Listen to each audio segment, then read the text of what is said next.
Hi guys, Everyday Knife Guy here and another alfresco knife review. Today we're looking at the Spyderco Pacific Salt. You can see the logo there, gives you the name of the knife.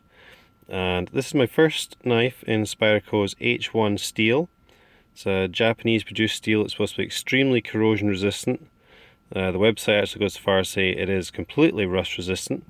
I don't know if anything is completely rust resistant or resistant to pitting, but this is supposed to be a knife you can use around the sea in a maritime environment. And the reason I bought it is as a work blade, because the job I do, I work with some chemicals that are extremely corrosive and are not big friends with normal typical steels. In fact, I found, without realizing it, some days working, I get back in my truck and handle a Swiss Army knife or something like that. Before I know it, the knife has gone orange and it's ruined. That's how rough an environment it is. So, in a way, this is going to be the start of a long-term test, and I'm curious to see how this knife holds up, and if the claims of corrosion resistance are as Spyderco claims. So. The overall knife, as you can see, is very similar to the Endura 4. There's a little difference in the handle, a little more rounded in the tip of the blade. Still a saber ground blade though, and for all intents and purposes it is an Endura 4 lightweight. It has a glass reinforced nylon handle, as you can see, what Spyderco call a checkerboard pattern. A lot of dimpling on there, which actually makes it quite grippy. Pretty good texture. It's maybe not the most attractive, but it's functional. And this is a knife that's supposed to be, you're able to use it around on your boat or around water or places where you're maybe struggling to get grip because your hands are wet. They've actually enlarged the Spydey hole to make it easier to get a grip on that as well. So this knife is all about function.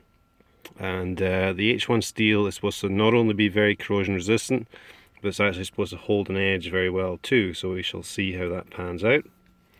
You can see there Spyderco H1 on the blade, and on this side Seki City, Japan.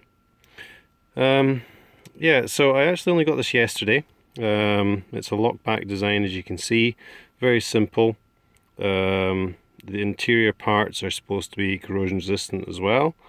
It's a very simple design, just a tip up only pocket clip, right or left hand carry. Nice black Spyderco clip there.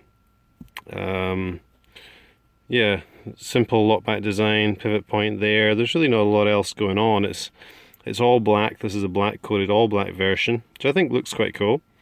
But one thing I noticed already, now let me close this up and show you. When the blade is housed in the handle, you can see centering is very, very good, which is nice. But the blade completely fills the void in the handle, and the flex in these plastic or nylon scales actually means they're rubbing on both sides of the blade. So I open it up again. Only had this since yesterday, deployed it maybe, I don't know, a couple hundred times getting it broken in. And you can see already there's a little scuff. There's a little scuff. And on the other side, exactly the same places there and there, it's actually scuffing up the blade already because it is so tight in that handle, and the flex in this basically plastic handle means it's rubbing at all those 4 points. So that's a little bit disappointing.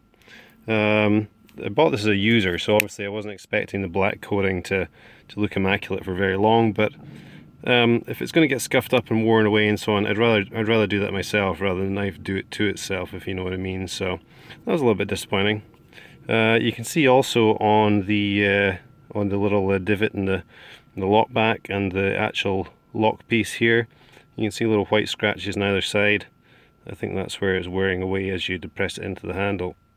So that's just a little bit disappointing, but anyway, came from the factory, super sharp. I'm doing one-handed here, so I can't really show you sharpness on paper or anything, but it did come very, very sharp. I have used it quite a bit already, and it's very enjoyable to use. Ergonomics are great, as with the Endura 4. Quite a big knife, as you can see. Approximately 3.5 inch cutting surface, almost a 4 inch blade overall, and nice jimping on the very steep thumb ramp there. Locks into the hand nicely, full 4-finger grip, and yeah, very nice functional using blade. The lock back is quite smooth to close. I did find when I got it, it literally wouldn't deploy for quite a while right at the start. until I got it broken in a little bit. So break-in was a little tricky, but as I say, I've been deploying it quite a bit and can certainly get it with thumb hole deployment now. Flick it open. You can actually hear right at the start here, you hear a little bit of scuffing on the handle, and yeah, you can hear it right there. But anyway, it is getting quite smooth and breaking in quite nicely. It's still not really smooth or slick enough that I can get it consistently with a sort of Spidey flick with my middle finger, but yeah, it's a little sticky and a little gritty. I don't want to slacken the pivot.